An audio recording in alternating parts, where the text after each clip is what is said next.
Good evening, ladies and gentlemen. Oh, very polite of you. First audience who's answered.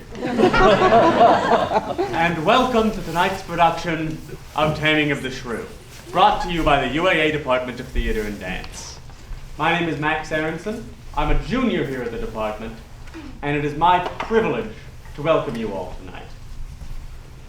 I'd like to take a moment to ask you to please silence your cell phones, pagers, snoring husbands, anything that might make a noise. And to remind you that flash photography and videotaping are strictly prohibited during the course of the show. Also, there will be a brief 10-minute intermission. When the lights come on, you can stand up. And finally, I'd like to thank you all. It is through your continued support that we here at UAA are able to continue to produce quality work. And so if you like the show, please tell your friends about it. We need you to replace yourselves in these seats. All right, well, without further ado, please join me in welcoming the cast of The Taming of the Shrew by William Shakespeare.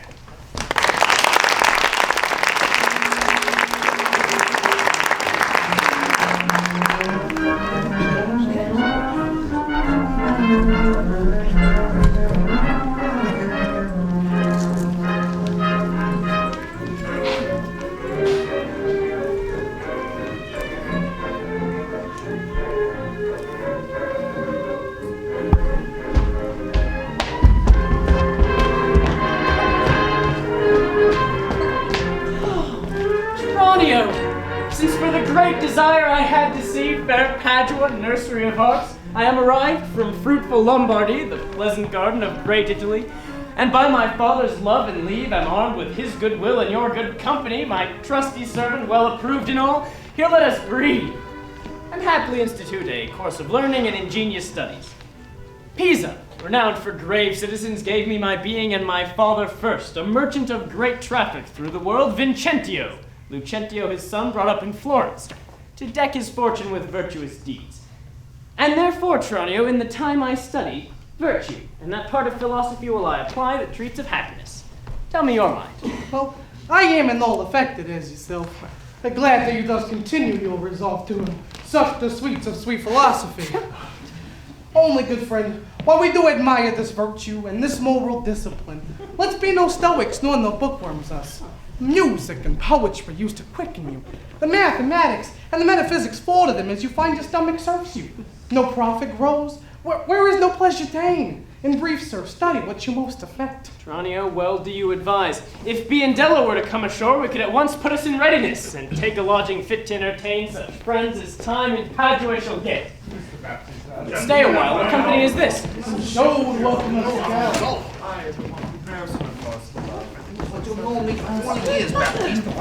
Gentlemen, importune me no further.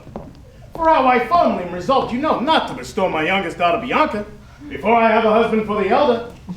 If either of you both love cattle, because I know you will, and love you will, leave shall you have to court her at your pleasure. To cart her, rather. She too rough for me. There, Hortensio. Will you anyway?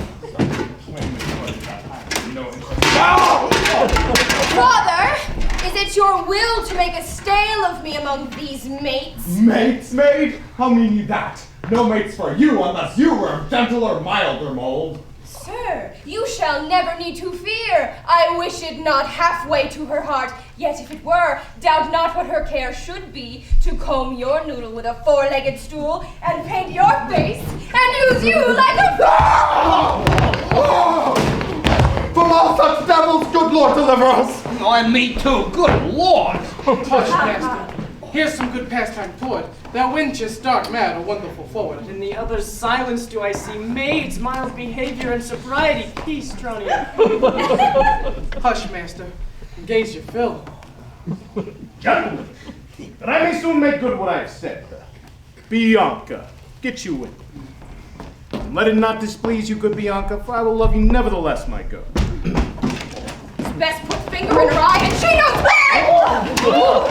Sister, content you in my discontent. Sir, to your pleasure humbly I subscribe. My books and instruments will be my company. on them to look and practice by myself. Tranio, I think I hear a goddess speak. Mr. Baptista, will you be so strange? Sorry am I that our goodwill affects Bianca's grief. Why, will you lock her up, Baptista? For this fiend of hell? And make her bear the penance of her tongue? Gentlemen, content you, I am resolved. Bianca, go inside.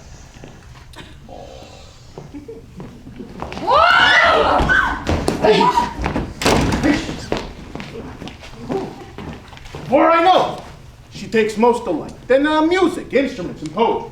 Schoolmasters will I keep within my house, fit to instruct her youth. If you, Hortensio, or Mr. Gremio, you know any such, send them here. But the cunning men, I will be very kind, and liberal with my own children in good bringing up. And so, farewell. Catherine, you may stay here, for I have more to commune with Bianca. What I trust I may go too, may I not? What, am I to be appointed ours as if I knew not what to take and what to leave? Oh, ha! Now, Catherine, I didn't mean. You may go to the devil. Your gifts are so good, there's none here will hold you. Our love is not so great, Hortensio, but we waste our time together. Farewell. Yet, for the love I bear my sweet Bianca, if I can by any means find a fit man to teach her what she delights, I will wish him to her father. So will I, Gremio. But a word I pray. The nature of our quarrel touches us both.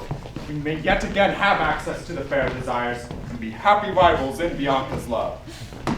What's that, I ask? Sir, to get a husband for her sister. A husband? A devil? I say a husband. I say a devil. Do you think, Hortensio, though her father be very rich, that any man is so very a fool to be married to hell? Hush, Gremio. Though it is past your patience and mine to endure her loud alarms, my man, there are good fellows in the world who would take her with all faults and money enough. I cannot tell. I would just as soon take her dowry with this condition, to be whipped in the marketplace every morning. Faith, as you say, there is small choice in rotten apples. But come, since this quest makes us friends, by helping Baptista's eldest daughter to a husband, we set his youngest free for a husband. My sweet Bianca. He that runs fastest gets the ring. What say you, Gremio? I am agreed. And would I had given him the best horse in Padua to begin his wooing, that would thoroughly woo her, wed her, and bed her, and rid the house of her. Come on. Tell me, is it possible that love should suddenly take such a hold? Oh, Tranio, till I found it to be true, I never thought it possible or likely. But see, while idly I stood looking on, I found the effect of love in idleness.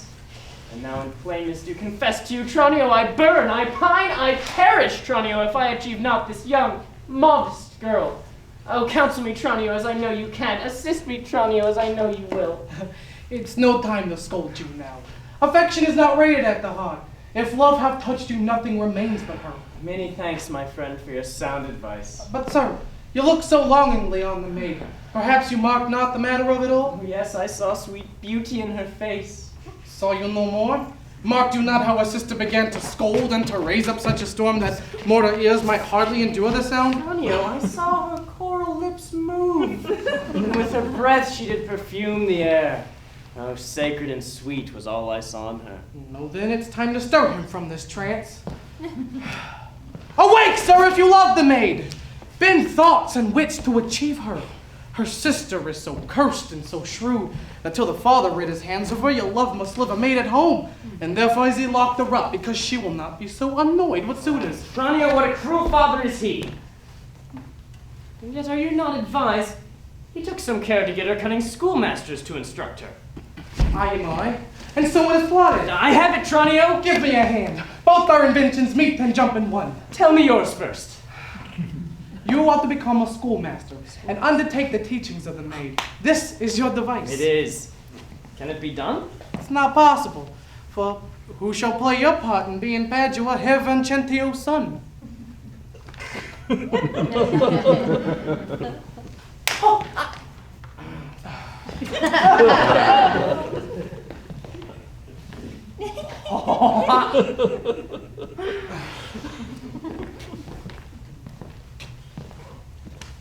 Enough! I have it! We have not yet been seen in any house, nor can be distinguished by our faces. You shall be me, and I you. When Biondello comes, he'll serve you, and I'll tell him first to hold his tongue. I am bound to be obedient. Or so your father ordered me at our parting. Be of service to my son, he said, although I think he meant in another sense. Well, I am content to be Lucentio, for so well I love Lucentio. Tranio, be so, because Lucentio loves. And let me be a slave to achieve that maid whose sudden sight has enthralled my wounded eye. Well, here comes the man. Where have you been? Where have I been? No, how now, where are you? Has my fellow Tranio stolen your clothes? Or are you stolen his? Or both? How now, what's the news? Sir, come here. It's no time to joke, and therefore frame your manners to the time. Your fellow Tranio here to save my life puts my apparel on, while I, for my escape, have put on his. For in a quarrel since I came ashore, I killed him. I killed a man in fear I was seen. And therefore you wait on him while I escape to save my life. You understand me? Aye, sir, not at all. And not a word of Tranio in your mouth, for Tranio is changed into Lucentio. Oh, the better for him. Would I were so too. Faith boy to have the next wish after that. Lucentio will have Baptista's youngest daughter. But sir, I advise not for my sake, but for your master's. Use your discretion in all kind of companies. When I am alone, why then I am Tranio. In all places else, your boss, Lucentio. Yes, Tranio, let's go. One thing more remains for you to execute. Make me one among these wooers.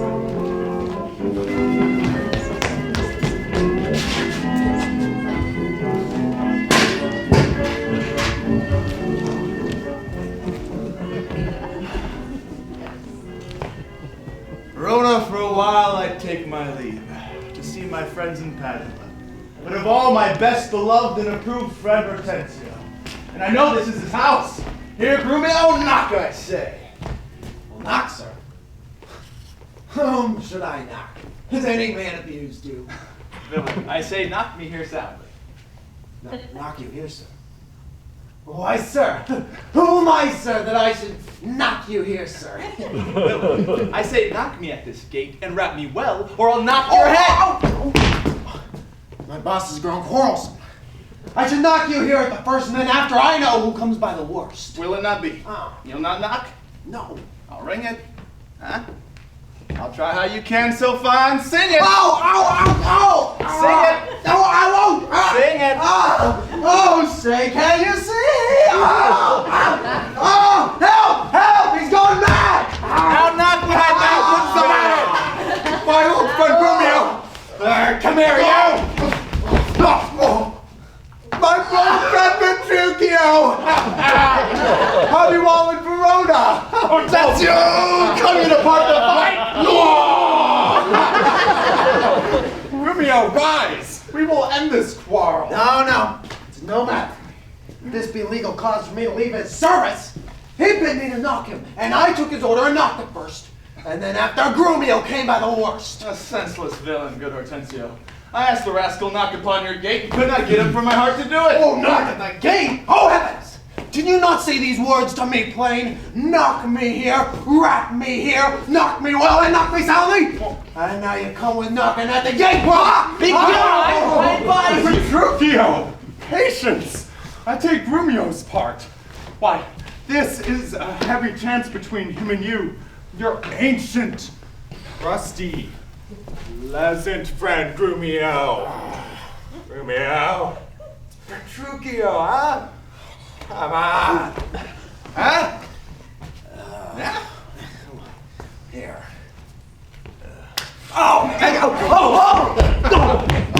And now tell me, sweet friend, what happy gale blows you to Padua here from old Verona? Such winds as scatters young men through the world, to seek their fortunes further than at home. Antonio, my father, is deceased. and I've thrust myself into this maze, happily, to wive and thrive as best I may. Coins in my purse I have, and goods at home, and so I'm come abroad to see the world. Petruchio, shall I wish thee to a shrewd, ill-favored wife? You'll thank me but a little for my counsel, and yet I can promise you she shall be rich, and very rich. But you are too much my friend, and I'll not wish her to you. Hortensio, between such friends as we, few words suffice. And therefore, if you know one rich enough to be Petruchio's wife, be she foul and cursed and shrewd, I come to wife it wealthily in Padua. If wealthily, then happily in Padua. No. Look, sir. He tells you flatly what his mind is. Why, give him gold enough and marry him to a puppet. Or an old trot with no tooth in her head. Let's see if as many diseases as 250 horses. Why, nothing comes wrong. So money comes at all. I can, Petruchio, help you to a wife with wealth enough, and young, beautiful, brought up as best becomes a woman. Her only fault, and that is fault enough, is that she's intolerably cursed and shrewd and forward so beyond all measure that were my state far worse than it is, I would not wed her for a mine of gold. Hortensio, peace. You know not gold's effect. Tell me her father's name and it's enough. For I will board her, though she scold as loud as thunder when the clouds in autumn crack. Her father's name is Baptista Minola, an affable and courteous gentleman. Her name is Catherine Minola, renowned in Padua for her scolding tongue. I know her father, though I know not her. And he knew my deceased father well. I will not sleep, Hortensio, till I see her! Let him go while his passion rises. Why, if she knew him as well as I, she would think scolding would do little good upon him. You don't know him, sir. Petruchio, I must go with you, for in Baptista's keep my treasure is. He hath the jewel of my life in hold, his youngest daughter, beautiful Bianca. Therefore has Baptista this order made, that none shall have access to Bianca till Catherine the Cursed have got a husband. Catherine the Cursed? Title for a maid of all titles, the worst. Now shall my friend Petruchio do me good, and offer me, disguised in sober robes, to old Baptista as a schoolmaster of music to instruct Bianca, so that I may, by this device, have leave and leisure to make love to her and unsuspected part her by myself. Oh, see to fool the old folks how the young folks lay their heads together. Look about you. Who goes there, huh? Peace, Scrumio. It is the rival of my love, Petruchio Sterlyle. Why, it's a proper stripling and an amorous. Oh, very well. I have perused the note. Sir, I will have them very fairly bound. All books of love. And see you read no other lectures to her but mine, you understand me? Whatever I read to her, I'll plead for you as for my patron, be assured, as firmly as yourself were still in place, and perhaps with more successful words than you. Unless you were a scholar, sir. Oh, this learning, what a thing it is. Oh, this woodcock, what an ass he is. Peace! Oh, Gremio, monk! God save you, Mr. Gremio. Oh, and you are well met, Mr. Hortensio. Do you know where I am going? To Baptista Minola. I promise to inquire carefully about a schoolmaster for the fair Bianca. And by good fortune, I have lighted well on this young man for learning and behavior fit for her turn. Well read in poetry and other books, and good ones, I promise. Very good. And I have met a gentleman who has promised to help me. A fine musician to instruct our mistress, fair Bianca, so loved of me. Loved of me, and that my deeds will prove. Ha! This his money bags will prove. Gremio, it's now no time to sing our love. Listen to me. I have news which is good for both of us. Here is a gentleman who by chance I met upon agreement from us to his liking will undertake to woo cursed Catherine and marry her if her dowry please him. So said, so done. Ah, 'tis well. Hortensio, have you told him all her faults? I know she is an irksome brawling scold. If that be all, gentlemen, I hear no harm. I like this talk. Where do you come from? Born in Verona, old Antonio's son. My father dead. My fortune lives for me, and I do hope for good days and long to see them. Sir, such a life with such a wife is strange. But if you have a stomach, go for it in God's name. You shall have me assisting you in all. But will you woo this wildcat? Will I live? Willie Wooer. Aye, or I'll hang her. I came here for that intent.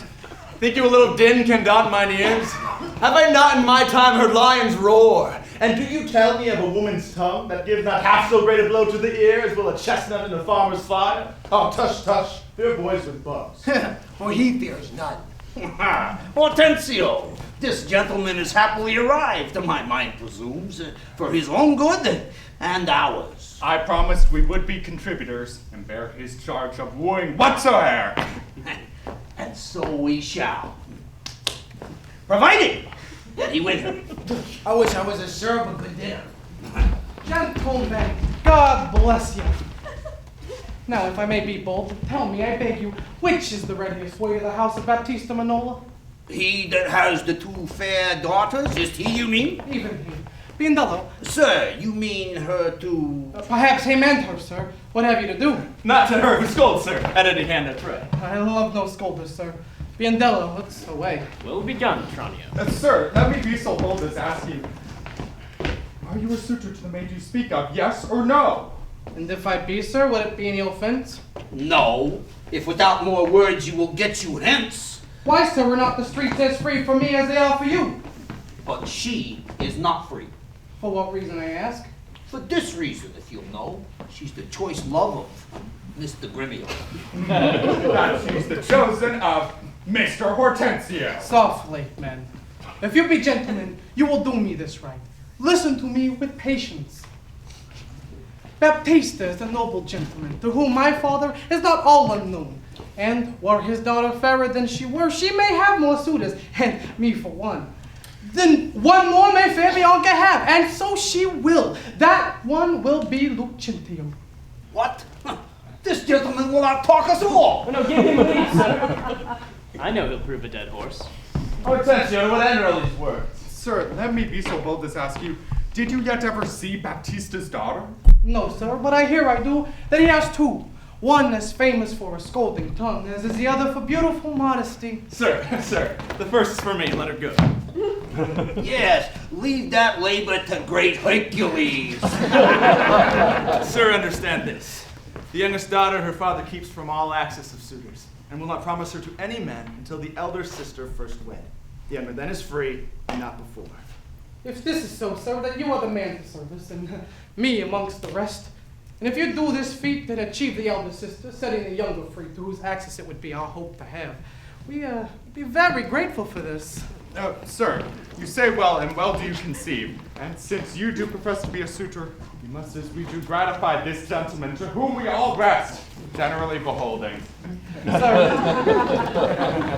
I shall not be slack. This afternoon we'll toast to the ladies' health. Strive mightily, but eat and drink as friends. Let's be gone! Good indeed, be it so. Petruchio, the first one is on me.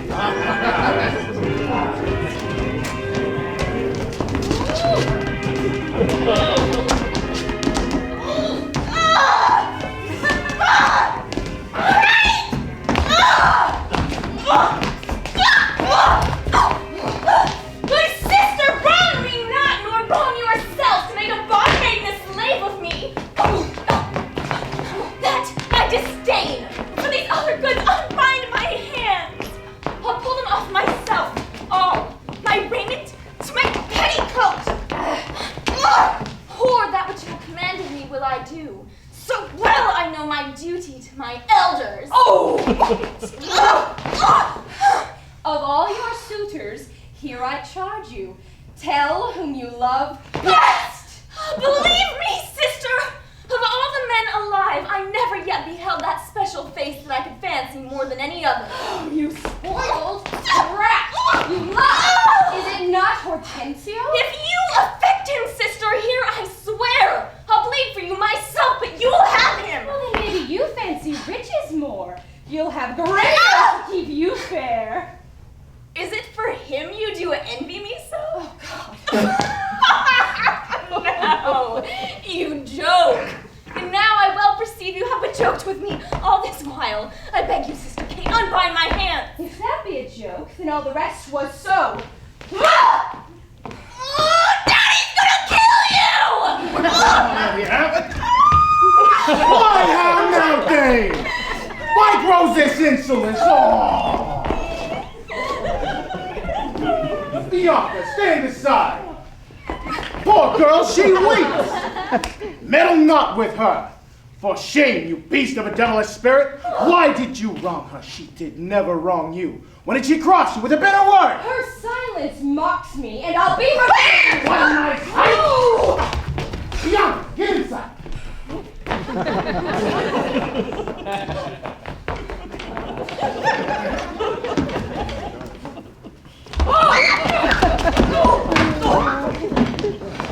What, will you not suffer me?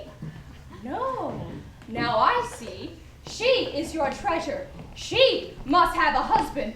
I must dance barefoot on her wedding day. And for your love to her, lead apes in hell. Catherine. Talk not to me. I will go sit and weep. Catherine. Till I can find occasion of revenge.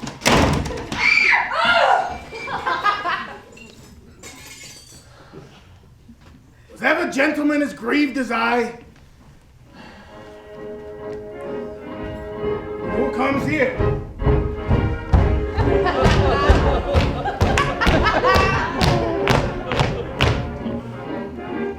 Good afternoon, neighbor Baptiste. Good afternoon, neighbor Gremio. God save you, gentlemen. And you, good sir, have you not a daughter called Catherine, fair and virtuous? I have a daughter, sir, called Catherine. What do you want? Go to it orderly. You wrong me, Mr. Gremio. Give me leave. I'm a gentleman of Verona, sir, that hearing of her beauty and her wit, her affability and bashful modesty, her wondrous qualities and mild behavior, am bold to show myself a forward guest within your house, to make mine eye the witness of that report which I so oft have heard. And for an entrance to my entertainment, I do present you with a man of mine, cunning in music and the mathematics, to instruct her fully in those sciences, whereof I know she is not ignorant.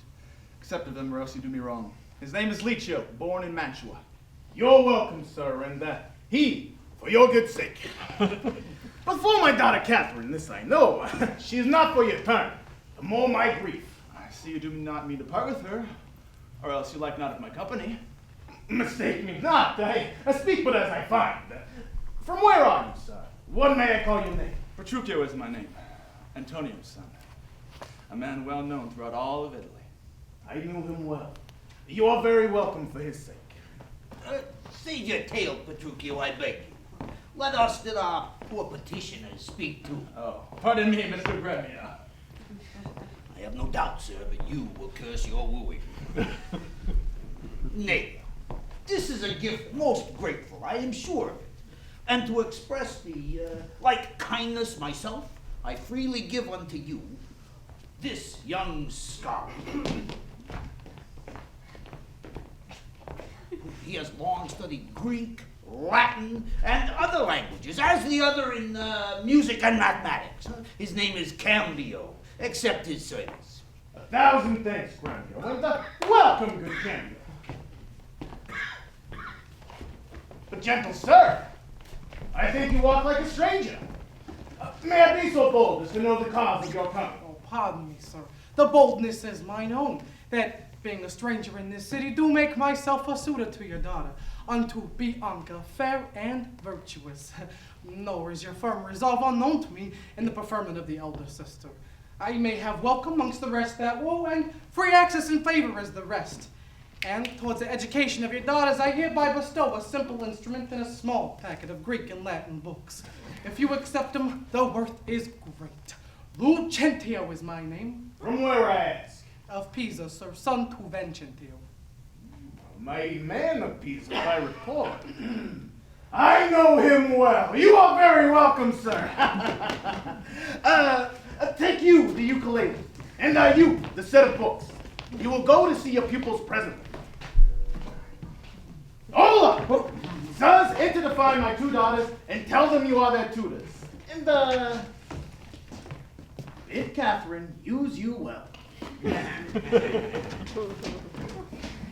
We will go walk a little in the orchard, and then to dinner. You are welcome. Mr. Baptista, my business demands haste, and every day I cannot come to woo. You knew my father well, and he left me heir to all his lands and goods, which I have bettered rather than decreased. And tell me, if I get your daughter's love, what dowry shall I have with her to wife? After my death, the one half of my lands, and then possession 20,000. For the dowry, I'll assure her of her widowhood, be it that she survived me, and all my lands and leases whatsoever. Let agreements be therefore drawn between us, that covenants may be kept on either hand. Aye, when the special thing is well obtained, that is for love. For that is all in all. Why, that is nothing, father, for I tell you, I am as peremptory as she proud-minded. And where two raging fires meet together, they do consume the very thing that feeds their fury. So I to her, and so she yields to me, for I'm rough and woo not like a babe. Well may you. And happy be your speed, but be armed for some unhappy words. Oh! Yes, to the proof, as mountains are for winds, that shakes not, though they blow perpetually. Why, how now, my friend? Why do you look so pale? For fear, I promise you, if I look pale. What, will my daughter prove to be a good musician, huh? I think she'll sooner prove a soldier. Iron may hold with her, but never ukulele. What, then you cannot break her to the uke? Why no, for she has broke the uke to me. I did but tell her she mistook her frets, and bowed her hand to teach her fingering, when, with a most impatient, devilish spirit, frets call you these, she said, I'll fume with them. And with that word she struck me on the head and threw the instrument my skull. Wait. And there I stood amazed for a while. I saw the pillory, looking through the uke. Well, she did call me rascal criminal, and twanging Jack, with 20 such vile words as she had studied to misuse me so. Now by the world it is a lusty wench. I love her 10 times more than ever I did. How I long to have some chat with her. Well, go with me, and be not so discomforted. Proceed in practice with my younger daughter Bianca. She's apt to learn, and thankful for good times. Petruchio, will you go with us, sir? Shall I send my daughter Kate to you? I ask you do. I will attend her here. Woo her with some spirit when she comes. Say that she read. Well, then I'll tell her plain she sings as sweetly as a nightingale. Say that she frown. Well, then I'll say she looks as clear as morning roses newly washed with dew. Say she's mute and will not speak a word. Well, then I'll commend her volubility and say she speaks in piercing eloquence. And if she do bid me pack, I'll give her thanks, as though she bid me stay by her a week. And if she deny to wed, I'll crave the day when I shall ask the banns and wed be married. But here she comes, and now Petruchio, speak.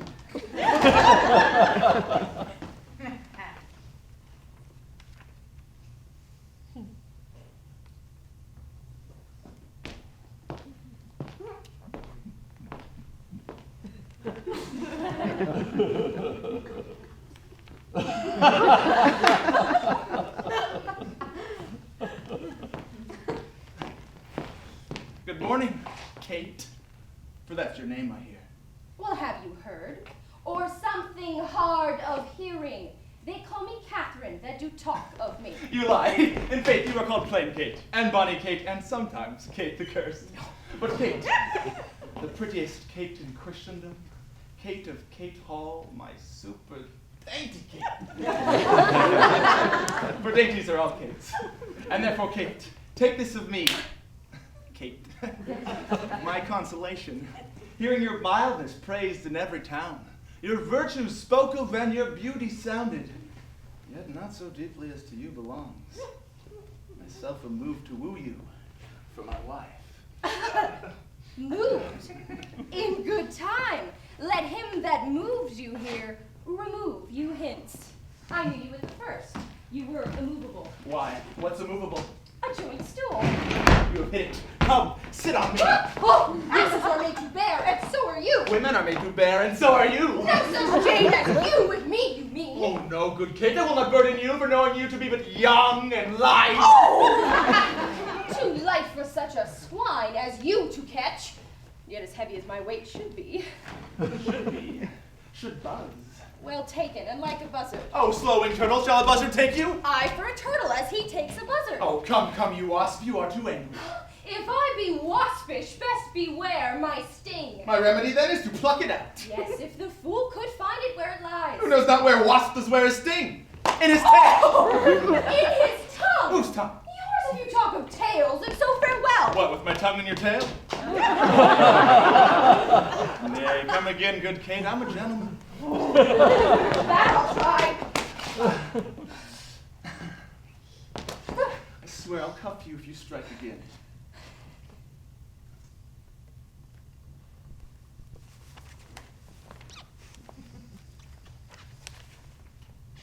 So may you lose your arms. If you strike me, you are no gentleman. And if no gentleman, why then, no arms. A herald, Kate. Oh, put me in your books. What is your crest, a coxcomb? A combless cock, so Kate will be my aunt.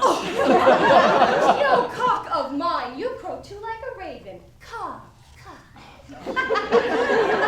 Come, Kate, come. You must not look so sour. It is my fashion when I see a crab. Why, here's no crab, and therefore look not sour. There is. There is. Then show it me. Had I a glass, I would. What do you mean, my face?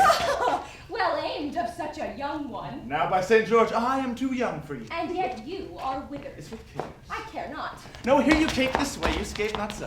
Well, slug you if I stay. Let me go. No, not a bit. I find you passing gentle. You told me you were rough and coy and sullen, and now I find report a very liar. We were pleasant, gamesome, passing courteous, but slow in speech. Yet sweet as springtime flowers. You cannot frown, you cannot look askance, nor bite the lip as angry wenches will. Nor have you pleasure to be cross and talk, but you with mildness entertains your words, with gentle comfort, soft and affable. What is the world report that Kate does live? Oh, slanderous world! Kate, like the hazel twig, is straight and slender, and as brown as hazelnuts and sweeter than pearls. Oh, let me see you walk. You do not halt. Will you keep command? Did ever Diane so become a grove as Kate this chamber with a princely gate? Oh, be you Diane, and let her be Kate. Let Kate be chaste and Diane be artful. Where did you study all this goodly speech? Extempore from my mother. Oh, witty mother, witless else her son. Am I not wise? Oh, yes, keep you warm. Very, so I mean, sweet Catherine, in your bed. Oh. And therefore, setting all this chat aside, thus in plain terms, your father has consented that you shall be my wife. Your dowry agreed on, and will you, kneel you, I will marry you. Now, Kate, I am a husband for your turn.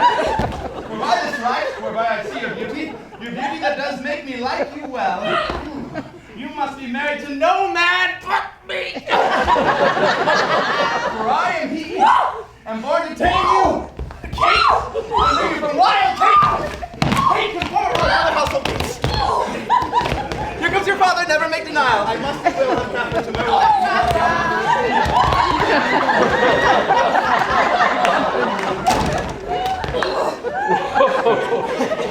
Now, Mr. Petruchio, I'll speed you with my daughter. How but well, sir, how but well. Were impossible, I should speed amiss. Why, how now, daughter Catherine? In your dumps? Call you me daughter?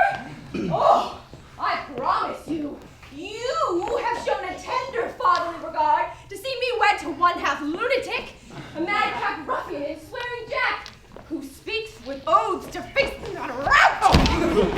Father, it is thus. Yourself and all the world that talked of her has talked amiss of her. If she is cursed, it is for policy. For she's not forward, but modest as the dove. She's not hot, but tempered as the morn. And to conclude, we have agreed so well together that upon Sunday is the wedding day. I will see you hanged on Sunday first. Petruchio, she says she'll see you hang first. Is this how you woo? No, then good night to our part. Be patient, gentlemen, I choose her for myself. If she and I be pleased, what's that to you? It is bargained between us that being alone, that she shall still be cursed in company. I tell you, it's incredible to believe how much she loves me. She hung about my neck and kissed on kiss she finds so fast touching oath on oath within a week. You want me to love? Oh, you are novices. It's a world to see how tame when men and women are alone. Give me your hand, Kate. I will go to Venice to buy a panel against the wedding day. Father, provide the feast and bid the guests. I will be sure my Catherine will be fine. I don't know what to say. Give me a hand. God send you joy, Petruchio. It's a match. Amen. We will be witnesses. Father and wife and gentlemen, adieu. I will to Venice. Sunday comes apace. We'll have rings and things in fine array. And kiss me, Kate. Oh. We'll be married on Sunday.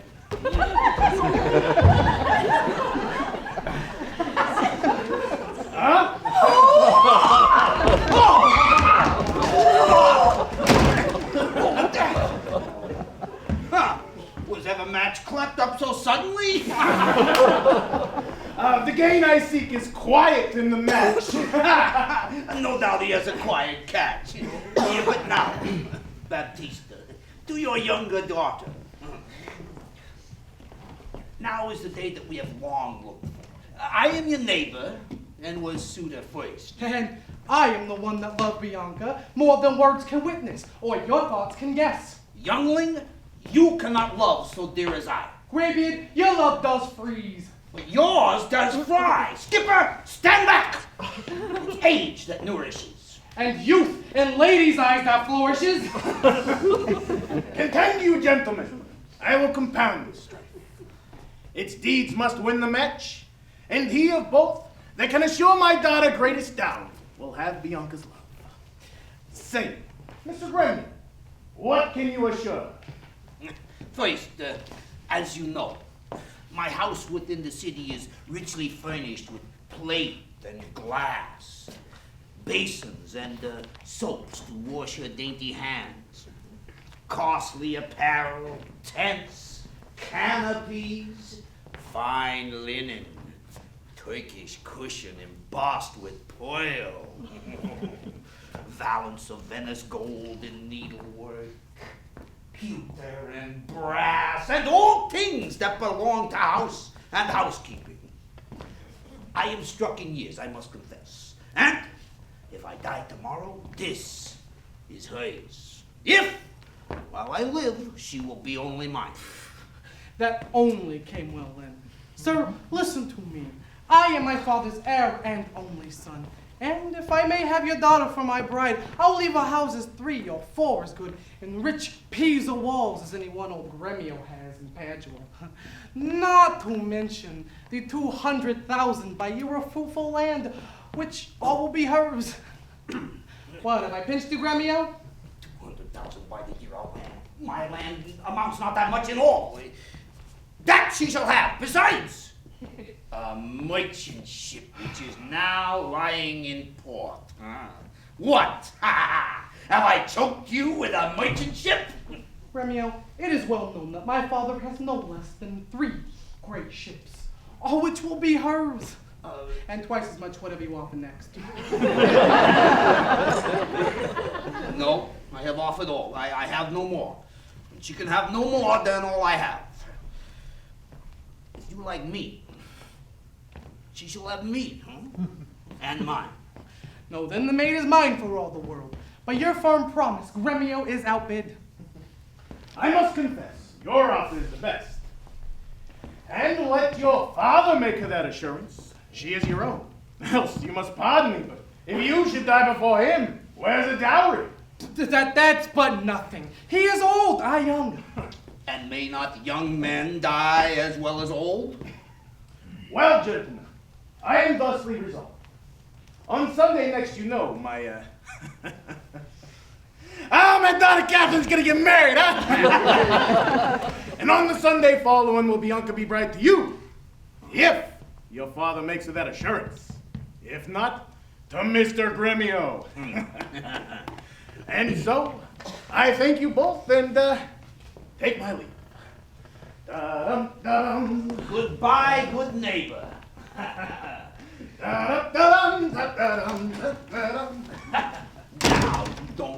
me, you young gangster. Your father was a fool to give you all at his waning age. A vengeance on your crafty withered hide. It's in my head to do Lucentio good. I must get a father called supposed Vincentio, which is a wonder since fathers commonly do get their children. But in this case of wooing, a child will get a father if I don't fail in my cunning.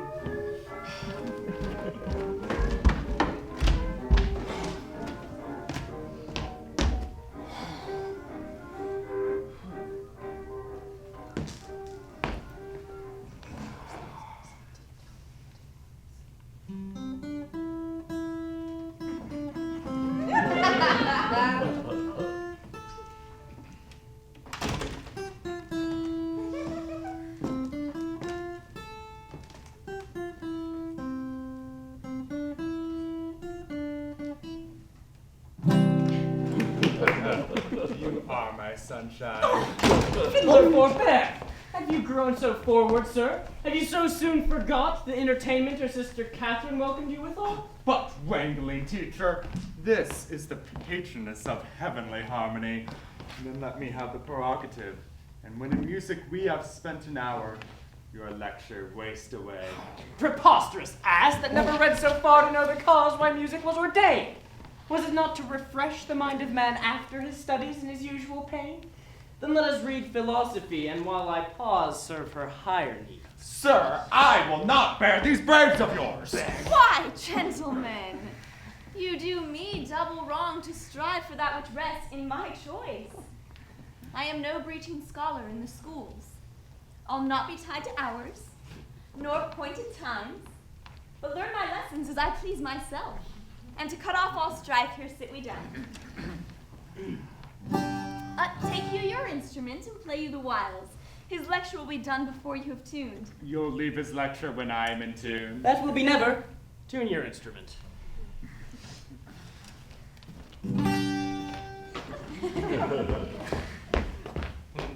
Where left we last? Here, ma'am.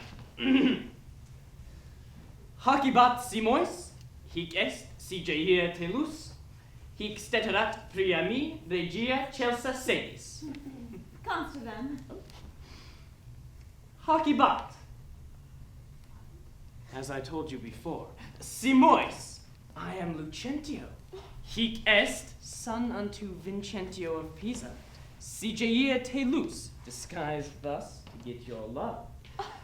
Hic steterat, and that Lucentio that comes a-wooing, priami is my Mantronio. Regia, bearing my port, Celsa senis, that we might beguile the old pantaloon. Madam, the instrument is in tune. Let's hear. Oh my!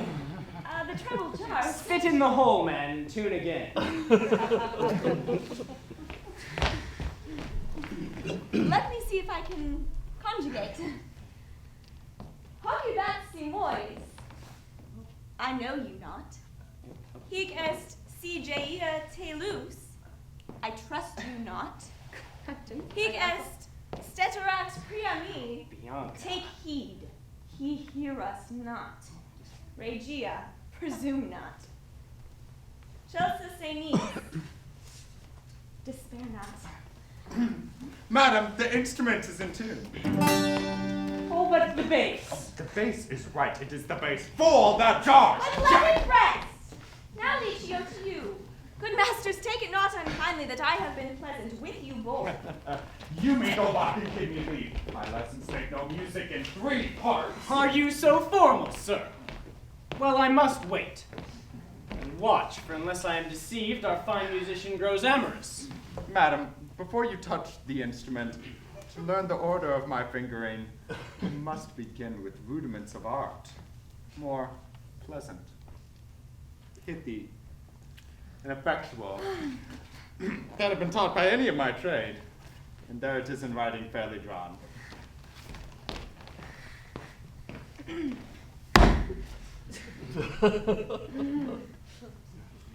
A Ray. To plead Hortensio's passion, B me. Bianca, take him for your love, C fa ut. that loves with all affection. D sol Ray. One clef, two notes have I. Il ami. Show pity, or I die.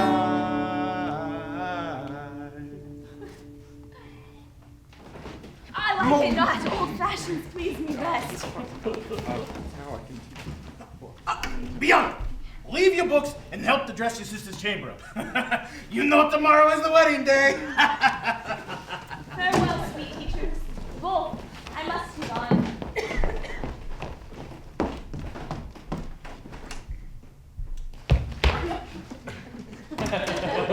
Then I have no cause to stay.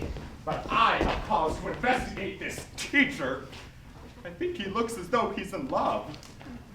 Yet if your thoughts, Bianca, are so humble to cast your wandering eye on every male, that is the way it is.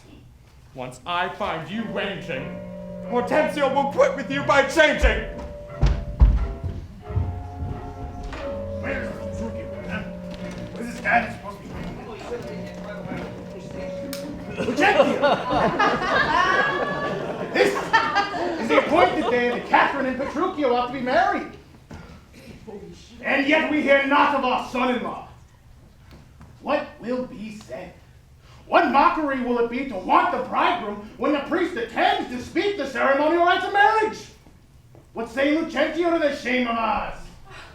No shame but mine. I must be forced to give my hand opposed against my heart unto a mad-brained rootsby full of spleen, who woos in haste and means to wed at leisure. I told you he was a frantic fool, hiding his bitter jests and blunt behavior, and to be noted for a merry man. He'll woo 1,000, point the day of marriage, make feasts, invite friends, and proclaim the man. Yet never means to wed where he has wooed. Now must all the world point to poor Catherine and say, lo! There goes Master Petruchio's wife! If it please him, come and marry her. Patience, Catherine. And Baptista too. Upon my life, Petruchio means but well. Whatever fortune stays him from his word. Though he is blunt, I know he is wise. Though he is merry, I know him to be honest. Would Catherine had never seen him though! Stop crying! Go, girl. I cannot blame you now to weep. For such an injury would vex a saint. Let alone a shrew of your impatient humor. Sir, news! Old news and such news as you never heard of. Is it old and new too? How may that be? Oh, why, sir, is it not news to hear of Petruchio's coming? Oh, has he come? Why, no, sir. What then? Well, he is coming. When will he be here? When he stands here, where I am, and sees you there. Say, what's your old news? Why, Petruchio is coming. In a new hat, and an old jacket, and a pair of old pants, and a pair of boots that have been candle cases, one buckled and another laced. He's not dressed for any service, I know. His apparel is that of a mad fool. Well, who comes with him? Oh, sir, his lackey. For all the world a monster, a very monster in apparel. Not like a good Christian's footboy or a gentleman's lackey. It's some odd humor pricks into this fashion. Yet oftentimes he goes but mean apparelled. I'm glad that he comes. Howsoever he comes. Oh, why, sir, he comes not. What? Did you not say that he comes? Who, that Petruchio came? Yes, that Petruchio came. No, sir, I say that his bike comes, with him in the seat. Why, that's all right. Come down, who's at home?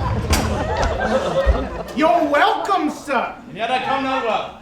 And yet you halt not. And not so well apparelled as I wish you were. Or better I should rush in like this. But where is Kate? Where's my lovely bride? How does my father? Gentlemen? I think you frown. And what do they gaze on this goodly company as if they saw some wonderful monument? Sir, you know this is your wedding day. First we were sad, thinking you wouldn't come. Now sadder that you come so unprovided. An eyesore to a solemn festival and a shame to your estate. Take off this habit. Thomas, what occasion of import has also long detained you from your wife, and sent you here so unlike yourself? Tedious it is to tell, and harsh to hear. Suffice I'm come to keep my word. But where's Kate? She's at the church. Stay too long from her. The morning wears. It's time we were at I church. do not see your bride in these irreverent clothes. Go to my chamber and put on clothes of mine. No, believe me, like this, I'll visit her. But like this I trust, you will not marry her. Even dressed like this. Therefore have done with words. To me she's married, not into my clothes. What a fool am I to chat with you, when I should bid good morning to my bride and seal the title with a lovely kiss. Hey! He has some meaning in his mad attire. But we'll persuade him, be it possible, to put on better before he goes to church. I'll after him and see the event of this. Sir, her love concerns us. To add, her father's liking. I have a plan which I have told you before. I am to get a man, whoever he may be, and we'll dress him like your father, Vincentio of Pisa. And make assurances of greater sums than I have promised. So shall you quietly enjoy your hope and marry sweet Bianca with consent. Was it not that my fellow schoolmaster does watch Bianca's steps so narrowly? It is good, I think, to steal away to marry. Will overreach the gray-beard Gremio, the narrow prying Father Manola, the quaint musician amorous Licio, becomes the lover Lucentio. Mr. Gremio, do you come from church?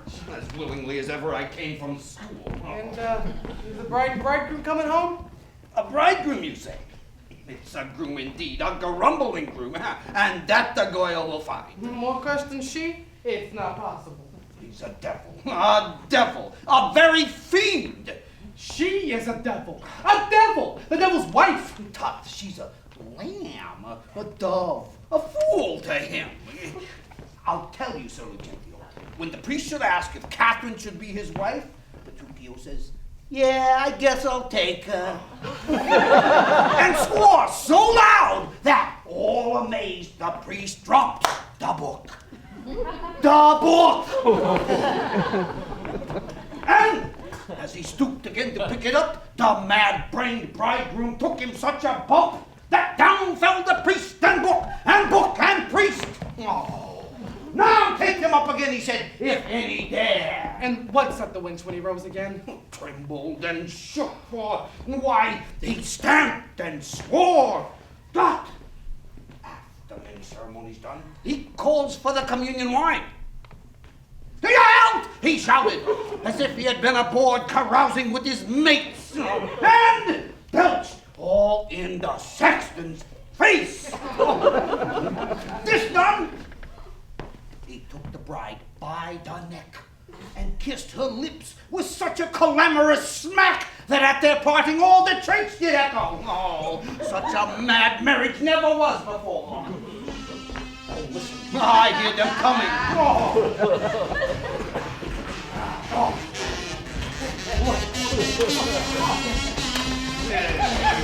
Gentlemen and friends, I thank you for your pains. I know you think to dine with me today and have prepared great store of wedding cheer, but so it is my haste has called me away, and therefore here I mean to take my leave. What? Is it possible you away tonight? I must away today before night comes.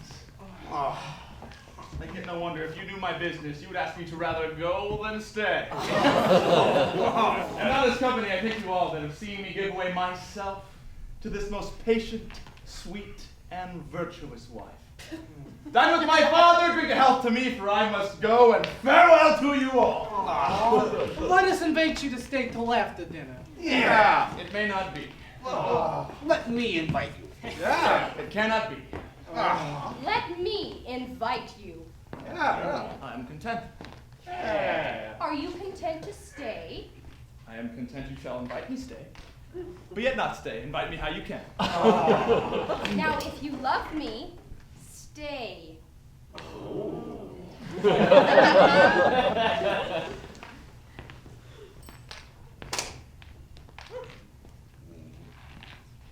Grumio, my vehicle! No, Do what you will, I'll not go today. No, nor tomorrow, not till I please myself. The gate is open, sir. There lies your way. For me, I'll not be gone till I please myself. Okay, content you, please. Don't be angry. I will be angry. What have you to do? Well, now, Mother, Catherine. be quiet! He will stay for me. Sir, now it begins to wake. Gentlemen, forward to the bridal dinner. I see a woman may be made a fool if she's not a spirit to resist. They will go forward, paid at your command. Obey the bride, you that attend on her. Go to the feast, revel and domineer, carouse full measure to her men and head. Be mad and merry, or go hang yourselves. But for my body case, she must with me. Now don't look like that. No stab, no snare, no fret. I will be master of what is mine own. She's my goods, my chattels, my house, my household stuff, my field, my barn, my horse, my ox, my ass, my anything. And here she stands. Touch her, whoever dares. Romeo, pull your weapon. We are taking. We can all come down.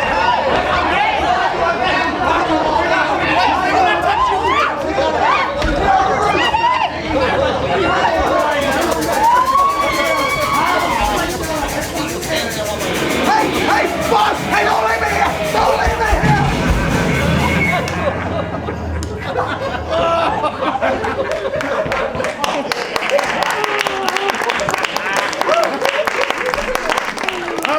Let them go, huh? A couple of quiet ones. I'm glad they left quickly. I should have died laughing.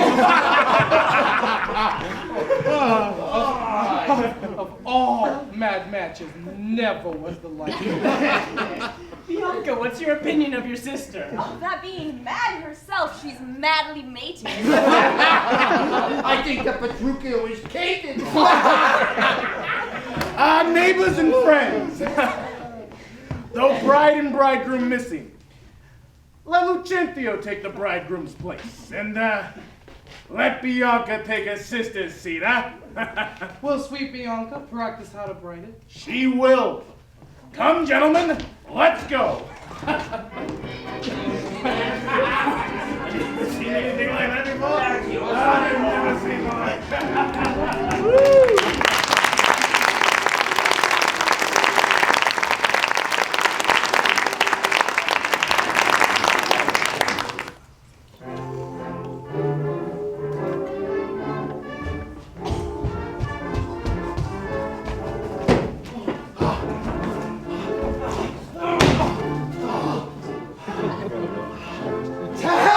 All man masters and all foul ways. Was ever man so beaten? Was ever man so weary? I was sent before to make a fire, and they are coming after to warm them. My lips might freeze to my teeth, my tongue to the roof of my mouth, my heart to my belly, before I should come by a fire to thaw me.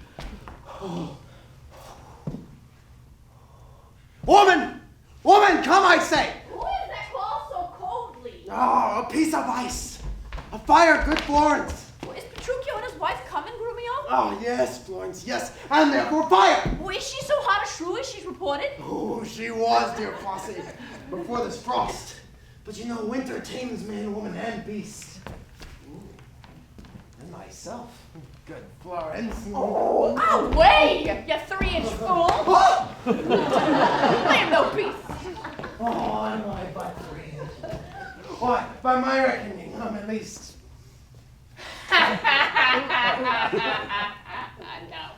No. Oh. Oh! Oh, tell me, Grumio, how goes the world? A cold one. In every office but yours. Oh! Ah! And therefore fire! Do your duty, for we've nearly frozen to Well, death. there's fire ready, and therefore, Grumio, the news. Why therefore fire? Oh, for I've caught extreme cold. No. And supper ready and everything in order. Yes, all things ready, and therefore, good Grumio, the news. But Petruchio and his wife have fallen out. Ow! Out of their seats and into the dirt, and thereby hangs the tale. Lend me your ear. Here. Let me feel a tale, not to hear a And tale. thereby let it be called a sensible tale. And this blow is but to knock at your ear and prepare you for listening. We came to a foul hill. Petruchio riding behind his wife. Oh, what, both on one seat? What's it to you? A little crowded, eh? Vroom, vroom, wow! You tell a tale! Oh, Grumio! No, no, Come on, tell me. no. Oh, do not cross me. You should have heard how she fell into a miry and muddy place. Of how he beat me because she stumbled. Of how she waded through the dirt to pluck him off me. Of how he swore. Of how she prayed. That which never prayed before.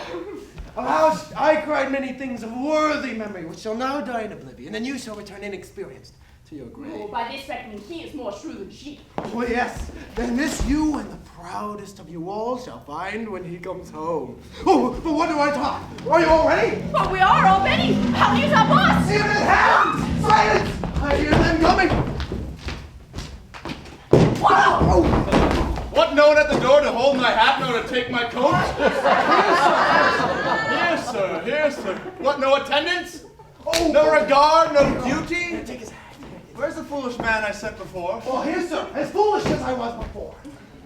You peasant swine. Oh, hey! You whoresome malt horse drudge. Did I not ask you to meet me in the yard? Yeah, even as we are. Taylor, what? Here we are, come to meet you. You rascals. Go! Fetch my supper in! Where's a life that late dialect? Where Sit down.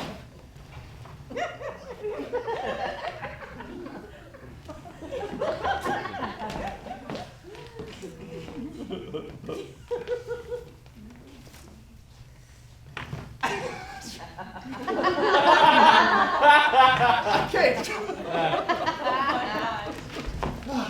And welcome.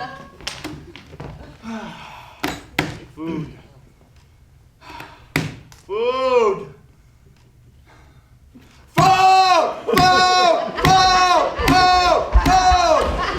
Why, when I say, no, good, sweet kid, be merry. Off with my boots, you villains, My when? boots, get his boots off. Where's a life that late dialect? Oh, where is it now? Totally dead. Ah! Out, you bum! You pulled my leg off! Villain, you! Ah, you don't get some water here!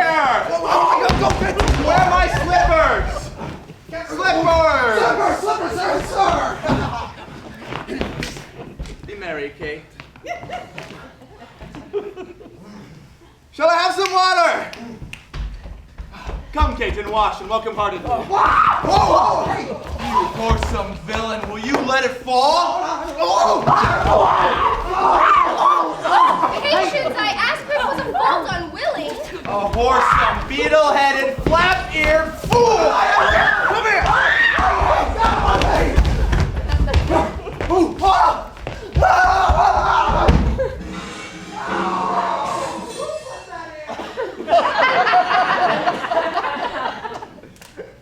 Come. Kate.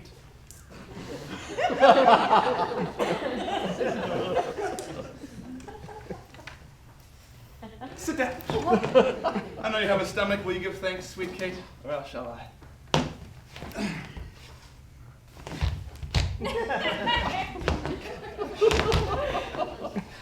Amen.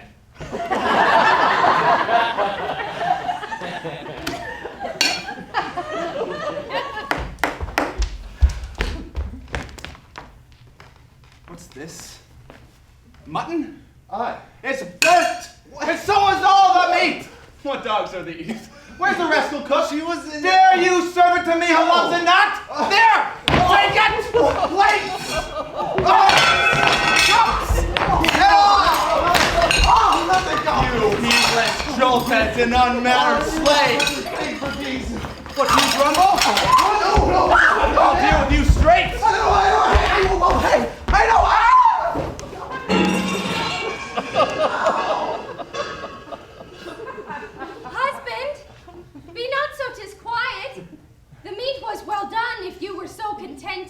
Tell you, Kate, it was burnt and dried away. And I expressly am forbidden to touch it, for it causes indigestion and plants anger. And better it were that both of us did fast than feed us with such over-roasted flesh. Be patient. Tomorrow it will be mended. And for this night, we'll fast for company. Come. I'll bring you to your bridal chamber.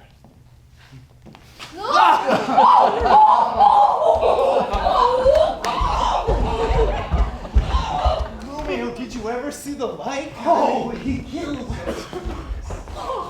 Oh, where is he? In her chamber, making a sermon at her. He swears and berates that she, poor soul, knows not which way to stand, to look, to speak, and such as one new risen from a dream. Oh, put away! Away, he's coming! Why?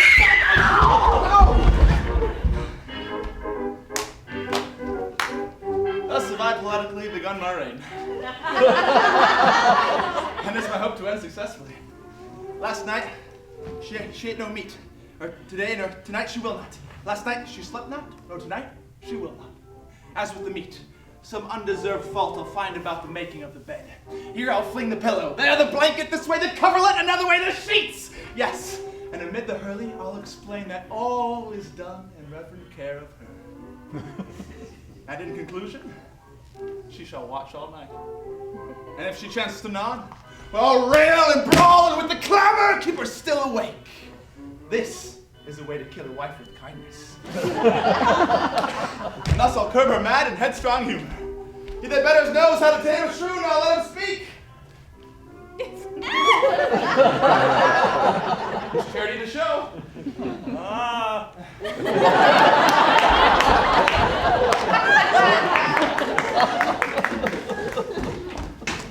Is it possible, friend Lucio, that Bianca does love any other than Lucentio? Sir, to satisfy you on what I have said, stand by and mark the manner of his teaching. Now, miss, do you profit in what you read? What, sir, do you read? Answer me that. Well, I read that I profess. The art to love. And may you prove, sir, master of your art. While you speak, dear Shrew, mistress of my heart.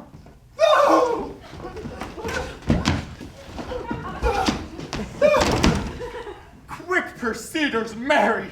Now tell me, you, thou didst swear that your Bianca loved none in the world as well as you, Lucentio! Oh, spiteful love, unconstant woman!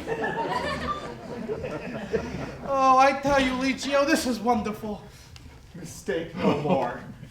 I am not Licio, nor musician as I seem to be, but one that scorned to live in this disguise as such one as leaves a gentleman. No, sir, that I am called Hortensio! Hortensio, I've often heard of your affection to Bianca, and since my eyes are witness to her lightness, I shall go with you if you be so good. First swear Bianca and her love for Edgecombe. See how they kiss and court?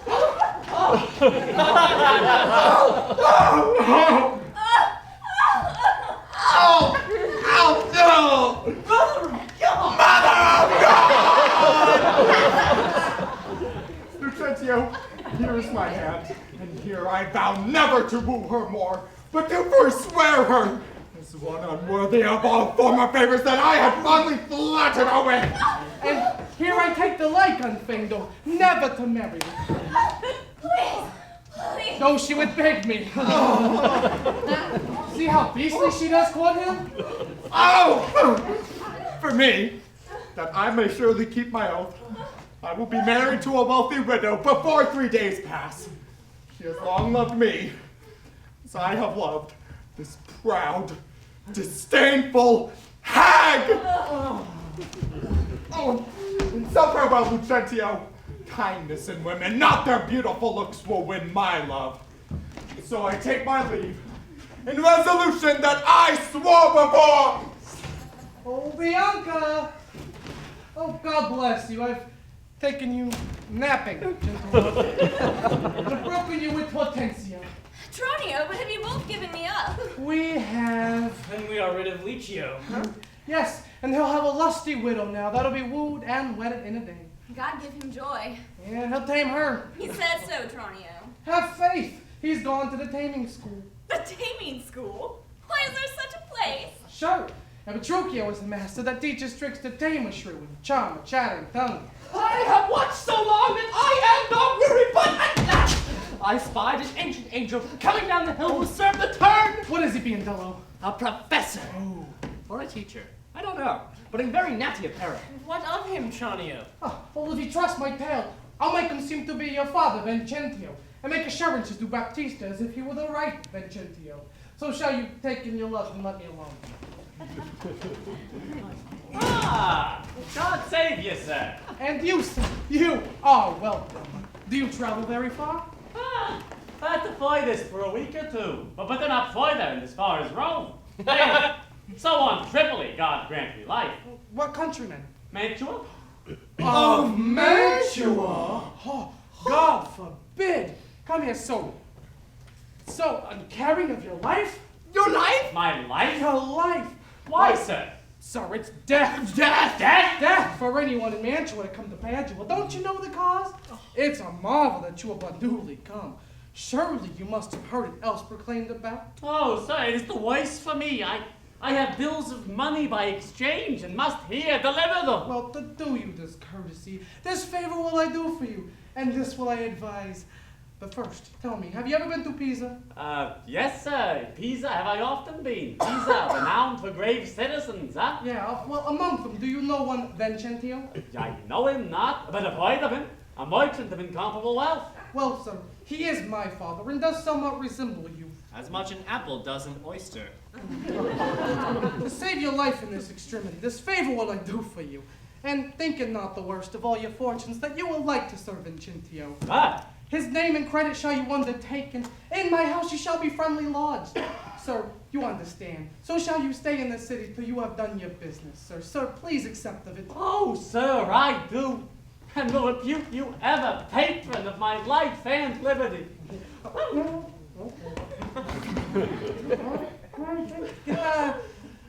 go with me to make the matter good.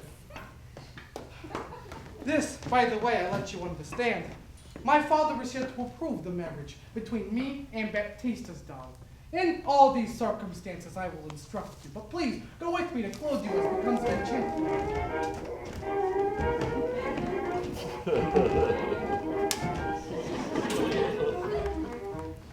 No, I dare not for my life. The more my wrong, the more his spite appears. What, did he marry me to famish me? Why, no. I, who've never known how to beg, nor never needed to beg, am starved for meat, giddy for lack of sleep, with oaths kept waking, and with brawling fed. And that which spites me more than all these wants, he does it under name of perfect love. Hey, Becky, go and get me something to eat. No. I don't care what sort, it's wholesome food. Oh, what say you to a pig's foot? Because I beg you let me have it. Oh, I think it'll upset you too. What say you to a fat tripe, finely broiled? I like it well, good groom, you'll fetch it for me. I think it'll upset you as well. Oh, what say you to a piece of beef and mustard? A dish I do love to feed upon. Aye, but I think the mustard's too hot a little. Why then the beef and let the mustard rest? No, then I will not. You shall have the mustard, or no beef will you get a grumio. Then one, or both, or anything you have. Why then the mustard without the beef? Oh! Get you gone, you false polluting slave that feeds me by the very name of meat! To hell with you and the lot of you that thrives upon my misery! Go get you gone! How is my Kate? What, sweetie, all glum? What cheer? Cold as can be. Pluck up your spirits. Look cheerfully upon me. Here, love. You see how diligent I am to dress your meat myself and bring it to you? I'm sure, sweet Kate, this kindness merits thanks. What? Not a word? No, then you love it not, and all my pains have given me no proof. Here, take away this dish. I beg you, let it stand. The poor service is repaid with thanks.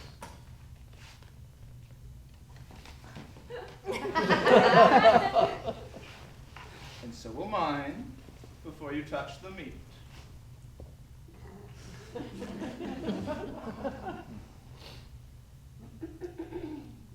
I thank you, sir. You are to blame. Come, Kate, I'll keep you company. Eat it up all, Hortensio, if you love me. Much good to your gentle heart. Kate, eat. And now, my honey love, we return to your father's house and revel as bravely as the best.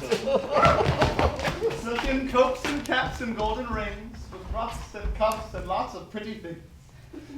The tailor waits your pleasure to deck your body with his ruffling treasure. Come, tailor, let us see these ornaments. What's the news with you, sir? Here's the cap you did request. Oh. Why, this was molded on a porringer. What? A velvet dish. Fie, it's lewd and filthy. Why, it's a cockle, or a walnut, a knack, a toy, a trick, a baby's cat. Wait a minute, come, let me have a bigger. I'll have no bigger. This does fit the time, and gentlewomen wear such caps as these. When you are gentle, you shall have one too. Oh! And not till then. That will not be soon, I think. Why, sir, I think I may frankly speak, and speak I will. I am no child, no babe. Your betters have endured me, say my mind, and if you cannot, best you stop your ears. My tongue will tell the anger of my heart, or else my heart, concealing it, will break, and rather than it will, I will be free, even to the uttermost, as I please, in words. Why, you speak the truth.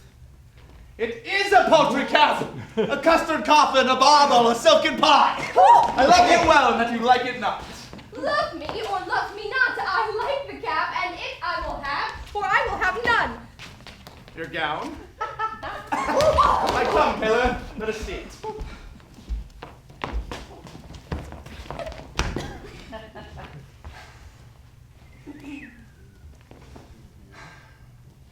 Ooh! Mercy God, what masking stuff is here? What's this? A sleeve? Why, it's a demi-cannon. What, up and down, carved like an apple cart? What here, snip and nip and cut and slish and slash? Why, what in devil's name, Taylor, call you this? Sisters like to have neither cap nor gown. You bid me make it orderly and well, according to the fashions and the time. Yes, I did, but if you be remembered, I did not bid you mar it to the time. I'll none of it. Go, make your best of it. I never saw a better fashioned gown, more quaint, more pleasing, nor more commendable. It seems you mean to make a puppet of me. Why, true. He means to make a puppet of you. She says that you mean to make a puppet of her. Oh, monstrous arrogance. You lie. You thread. No. Thimble, you yard, 3/4 half yard, Coral nail, you flea! You knit, you winter cricket, you! Away you ride! You quantity! You radiance! I tell you that you have more per gown! You are deceived. I made the gown just as I had direction. Grumio, he gave me an order how it should be done. What? I gave you no orders. I gave him the stuff. But how did you desire that it should be made? Sir, with needle and thread, I ordered you to cut out the gown. I did not tell him to cut it into pieces. Well, here's the note of fashion to testify. Read it. The note lies in his throat if he say I said so. A loose-bodied gown. Oh, if ever I said a loose-bodied gown, then sew me in the skirts of it and beat me to death with a spool of brown thread. I said a gown. With a small compass cape. Why,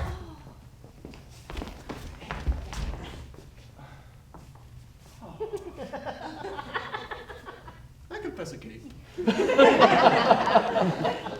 With a trunk sleeve. Well, I confess 2 sleeves. And the sleeves, curiously cut. There's no bill. I commanded the sleeves to be cut out and then sewed up again. And there's no proof. Though your little finger be armed with a thimble. What I say, it's true. No, what you Well, indeed, sir, the gown is not for me.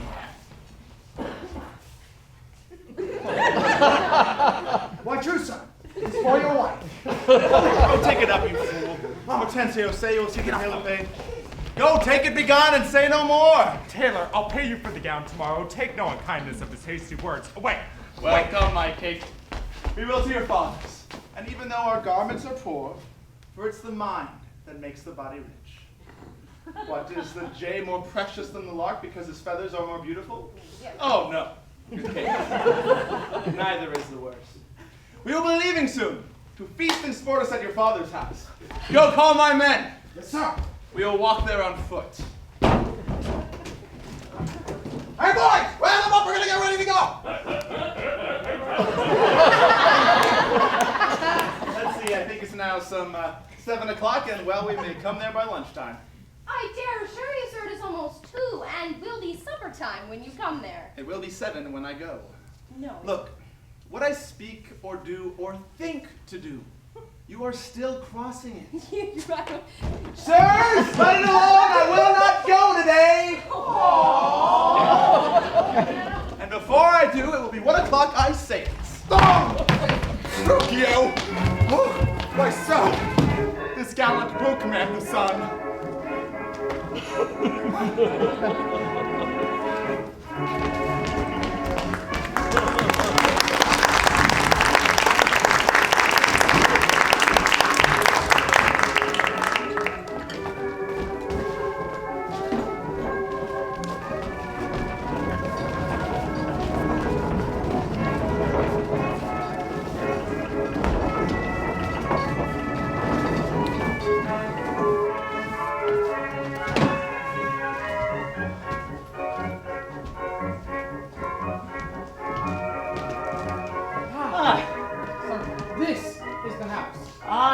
What else? Mr. Baptista may have occasion to remember me.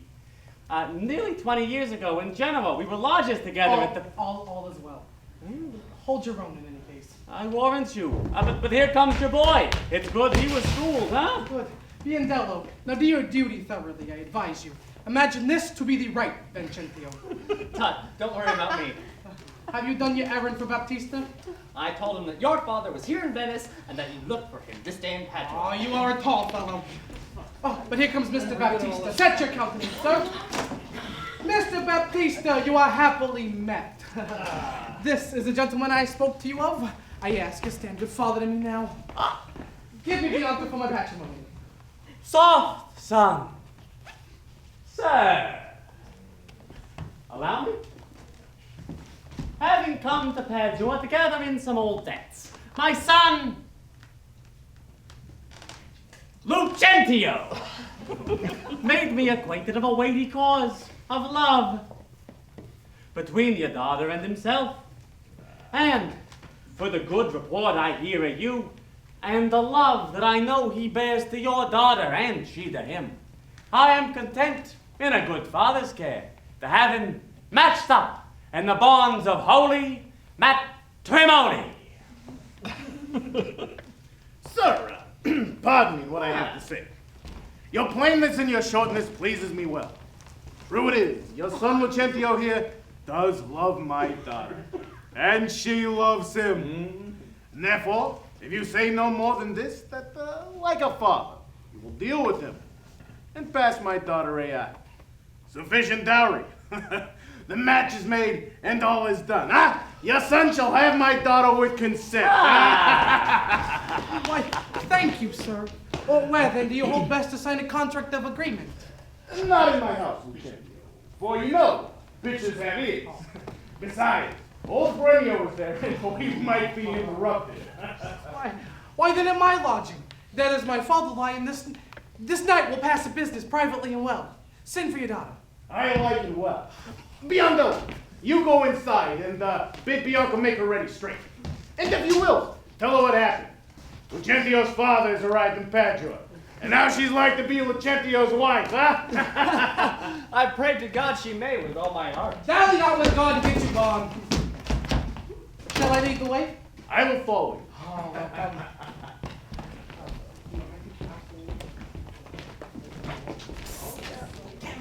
What do you say, Viandela? Baptista is safe, talking with the deceiving father of a deceitful son. And what of him? His daughter is to be brought by you to the supper. And then? Yeah, the old priest at St. Luke's is at your command at all hours. And what of all this? No, I cannot tell! Except to the church. Take the priest, the clerk, and some sufficient honest witness. You are to be married. This not be what you look for, I have no more to say. Bid Bianca farewell, forever and a day. But do you hear, Viandela? No, I cannot wait! I know much married in an afternoon as she went to the garden to pick parsley to stuff a rabbit! So may you marry, sir. I've been appointed to go to St. Luke's and bid the priest be ready. I may and will if she'll be so contented. I know she'll be pleased to be the real Lucentio's wife. Come on, in God's name, once more toward our fathers.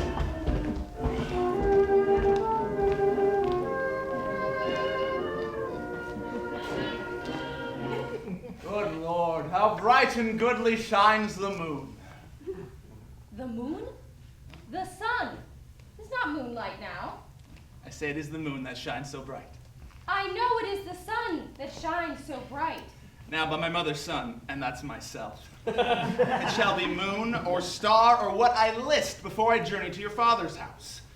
Go on and head back home again, never more cross than cross. Nothing but cross. Say as he says, or we shall never go. Forward, I say, since we have come so far, and be it sun or moon or what you please, and if you please to call it a rush candle, henceforth I vow it shall be so for me.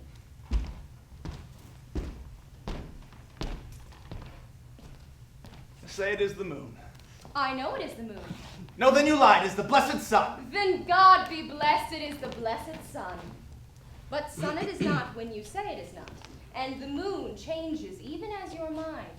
What you will have it named, even that it is, so it shall be still for Catherine. Petruchio, go your way, the field is won. Well, forward. Forward. But how? What company is coming here? Good morning, gentle mistress. Where is the way? Tell me, sweet Kate, and tell me truly too, have you beheld a fresher gentlewoman? Such war of white and red and bitter cheeks. What stars do spangle heaven with such beauty as those two eyes become that heavenly face? Fair lovely maid, once more, good day to you. Kate, embrace her for her beauty's sake. It will make the man mad to make a woman of him. Young, budding, virgin. So fair and fresh and sweet. Where are you going and where is your home? Happy the parents of so fair a child. Happier the man whom favorable stars allot you as his lovely bedfellow. Why, how now, Kate? I hope you are not mad. This is a man. Old, wrinkled, faded, withered. Not a maiden, as you say he is. Pardon, old father, for my mistaking eyes that have been so bedazzled by the sun. That everything I look on seems green. Now I perceive you are a reverend father. Pardon, I beg you, for my mad mistaking. Do, good old grandfather, and tell us, which way do you travel? If along with us, we will be joyful of your company. Fair sir, and you, my merry mistress, that with your strange encounter much amazed me. My name is called Vincentio, like dwelling Pisa, but bound I am for Padua, and there to visit a son of mine, which long I have not seen. Oh, what is his name? Lucentio, sir. Happily met, the happier for your son. And now by law as well as reverend age, I may entitle you my loving father. The sister to my wife, this mild-mannered woman. By this your son is married. Married? Don't worry, she's of good birth. Let me embrace with old Vincentio and wander we to see your honest son, who will of your arrival be full joyous. But is this true? Or is it your pleasure, like pleasant travelers, to break a joke upon the company you overtake, huh? I do assure you, Father, so it is. Come, go along with us and see the truth of this. Sir. Oh, Patricio, this has put me in heart. I'm off to my widow, and if she is rude, then you have taught Hortensio to be shrewd.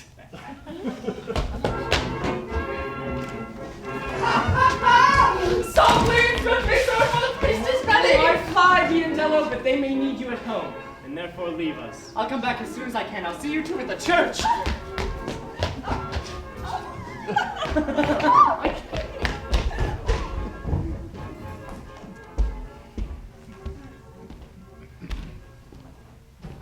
Marvel cameo comes not all this while. Sir, right around here. This is the door. This is Baptista's house. I must go to the marketplace, and here I mean to leave you, sir. Oh, you will not choose, but please drink before you go. I think I will command your welcome here. And in all likelihood, some cheer is coming, eh? They're busy inside. You better knock louder.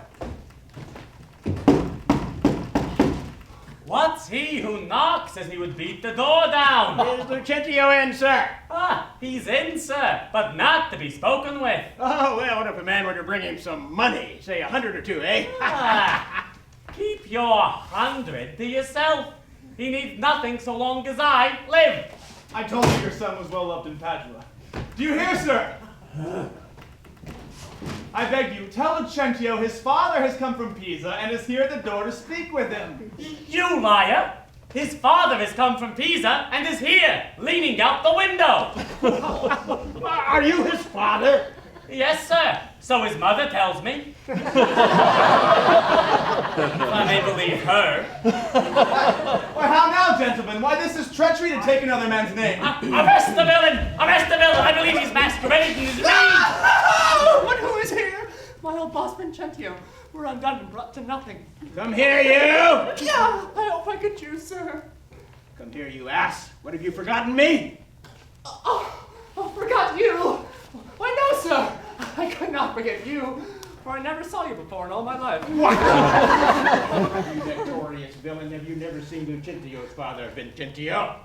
Oh, yes, my old boss. Yes, there's sir. See where he looks out the window. Hello. Oh, is that so indeed? Son! Oh, my God! Okay, let's stand aside and see if there's controversy.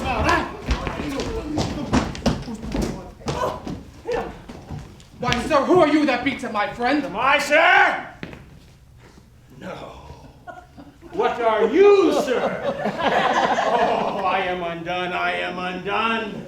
While I play the good husband at home, my son and his friends spend all at the university. And where did you get such rich apparel? How now, what's the matter? What? Is the man lunatic?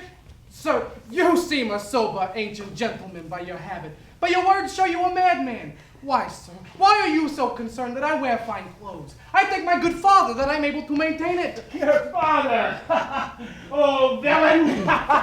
His father is a dressmaker in Bergamo and doesn't have a penny to his name. You mistake, sir. You mistake. What do you think is his name? His name, as if I didn't know his name. I have brought him up since he's 3 years old. His name is Tranio. Away, away, you mad ass! His name is Lucentio. He is my son, heir to my lands. I am Vincentio! Lucentio! Oh. He has murdered my son! Oh! My son! My son!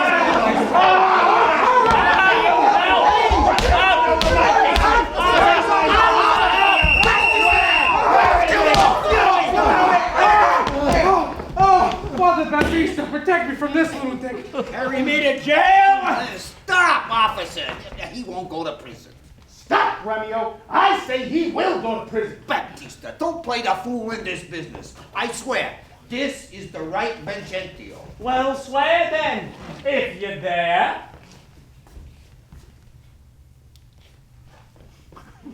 No, I dare not swear. Next, you would say that I am not Lucentio. Yes, I know you to be Lucentio. Away with the bastard! To the jail with him! So strangers may be so abused, you monsters! You villains! Oh, there he is! Deny him! Swear it is not him, or else we're all undone! That's my son. Pardon, dear father. Lives my sweet son! Arrest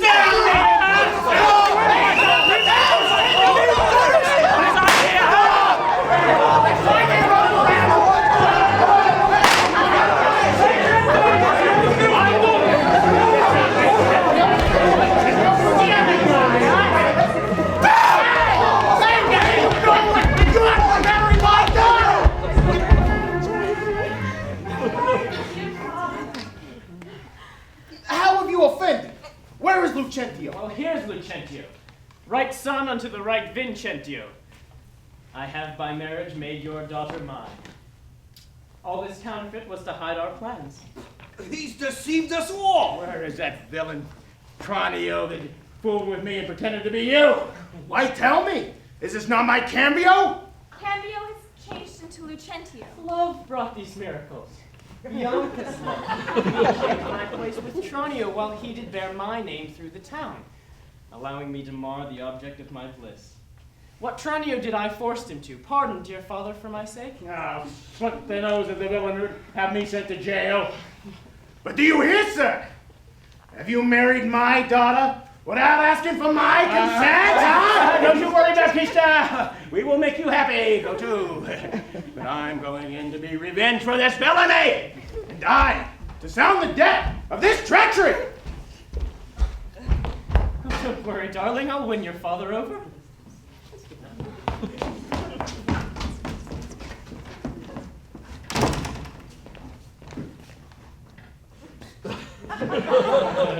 My proposal is lost. But I'll go in with the rest. Out of hope of all. But I'll enjoy my share of the feast. Oh, well, thank you. And happy nuptials.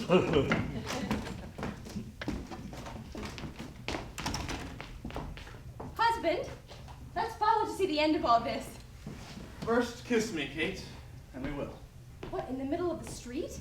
What, are you ashamed of me? No, God forbid. But ashamed to kiss.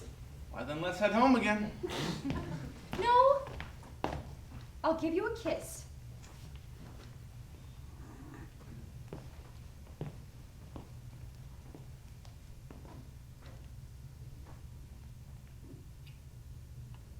Now, stay, my love.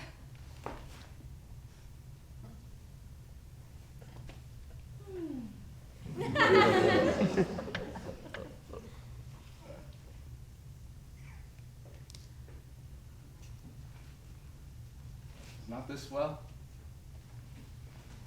Come, my sweet Kate. Better once than never. For never too late.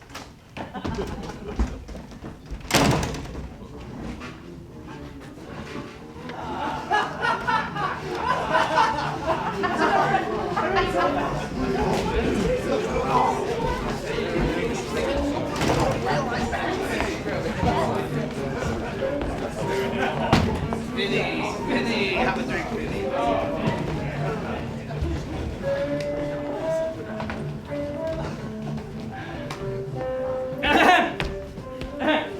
At last, though long our jarring notes agree, and it is time when raging war is done to smile, escapes and perils overblown. Cheers! Oh, sweet Bianca, bid my father welcome, while I with self-same kindness welcome yours. Brother Petruchio, Sister Catherine. Cheers! And you, Hortensio, with your loving widow. Feast with the best and welcome. My banquet is to close our stomachs up after our great good cheer. Pray sit down, for now we sit to chat as well as eat. Nothing but sit and eat and eat. Padua affords his kindness, son Petruchio. Padua affords nothing but what is kind. Oh, for both our sakes, I would that word were true. Now for my life, Hortensio fears his widow. Then never trust me if I'm afraid.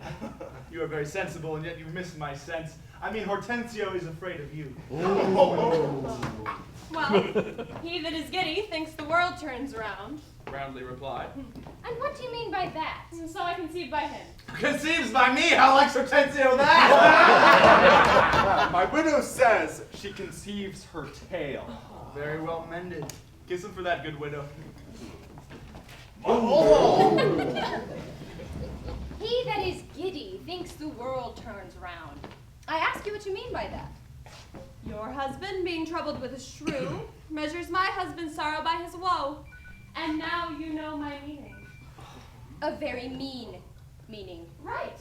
I mean you. And I am mean, indeed. Respecting you. To her, Kate! Her widow! Honored my Kate, just put her down. Oh, I'll take that bet. Get on top, here's to you, lad. Oh, Remio, how do you like these quick-witted folks? Believe me, sir, they butt together well. Head and butt. Would say your head and butt were head and horn. Oh, happy bride, has that awakened you? Aye, but not frightened me, therefore I'll sleep again. But enough of this. Ladies, you are welcome all. Let's go in. We'll unwrap a few wedding presents. Gentlemen, continue if you can without female supervision. She has prevented me. Therefore, Gremio, Tranio, drink a toast to all that shot and missed. Oh, Lucentio slipped me like a greyhound. And I am the dog that tried to catch the rabbit. A good swift simile from something of a mongrel. You hunted for yourself, but your deer holds you at bay. Oh, Petruchio, Tranio hits you now. That's a good one, Tranio. Confess, has he not hit you here? That has a little wounded me, I confess. But the joke did glance away from me and hit the two of you. Now, in good sadness, son Petruchio, I think you have the greatest shrew of all. I say no. And therefore, for assurance, let's each one send for his wife. And he whose wife is most obedient, to come at first when he does send for her, will win the wager which we will propose. I agree. What is the wager? 20. 20? I'll venture so much betting on a dog, but 20 times as much upon my wife. Well, 100 then. I agree. Match is done. Who will begin? I will. Go, Biandello. Ask Bianca come to me. I go. Son, I'll help you bet that Bianca comes first, huh? I'll have no help but bear it all myself. Well, how now? What news? Sir, Bianca sends word that she is busy and cannot come. Oh! She's busy and cannot come. Is that an answer? Aye, a kind one. Be thankful to God that your wife doesn't send you away. Better, Biondello, go and request my wife to come to me immediately. Oh, request her. Then she has to come. Oh, I'm afraid, sir, do what you can. Yours will not be requested. Now, where is my wife? She says you have some good joke in mind. She will not come and tells you to come to her. Worse and worse. She will not come. Oh, vile, intolerable, not to be endured. Romeo. Go to your captain. Say, Commander, come to me. Yes, sir. I know her answer. What? She will not come. Valor, fortune, mine. And there an end.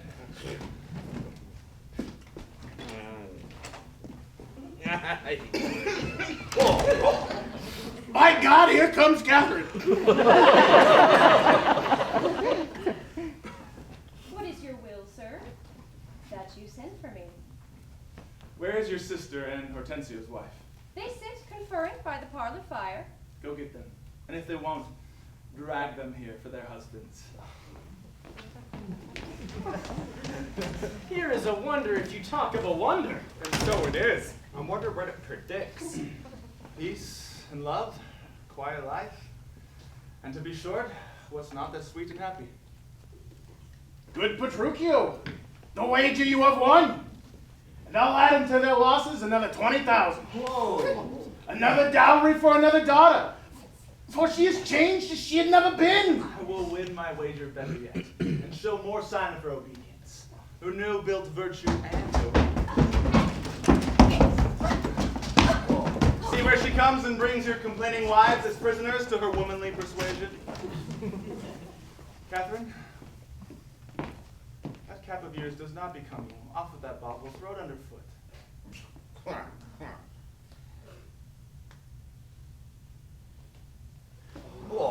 Lord, I'd never do that for any husband. What foolish duty is all this? Why, would your duty were as foolish too. The wisdom of your duty, fair Bianca, has cost me more than 100 since supper time. More fool you for betting on my duty. Catherine, I charge you, tell these two headstrong women what duty they do owe their husbands. Oh, come, you're mocking. No, we will have no such telling. Come on, I say, and first begin with her. She will not. I say she will. First begin with her.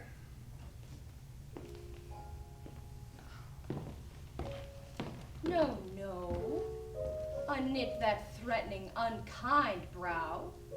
Dart not scornful glances from those eyes, to wound your lord, your king, your governor.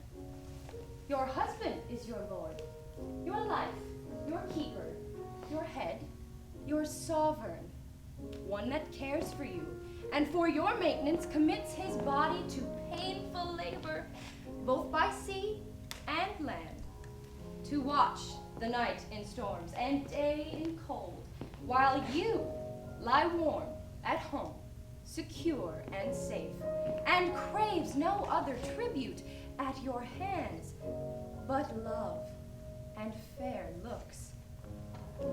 Too little payment for so great a debt.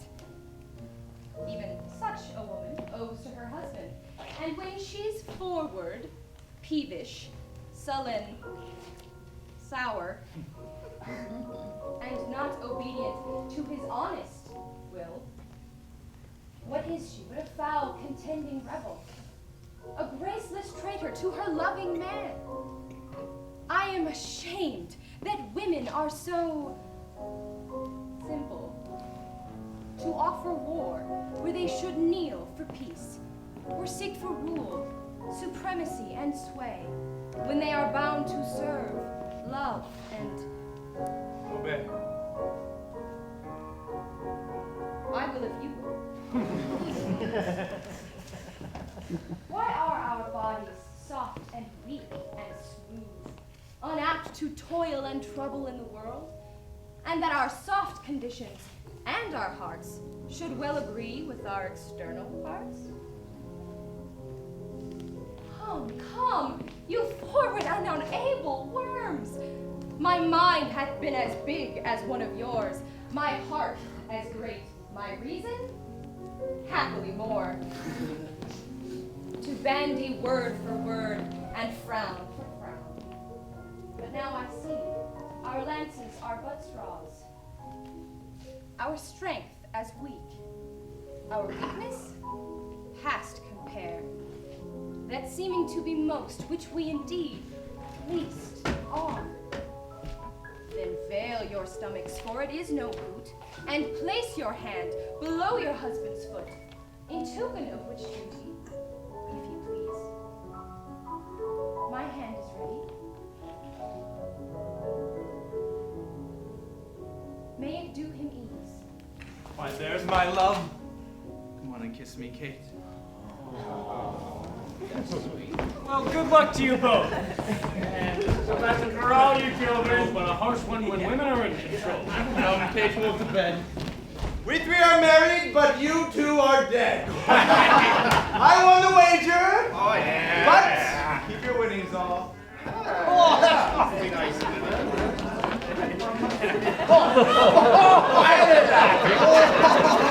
And being a winner, God give you a good night.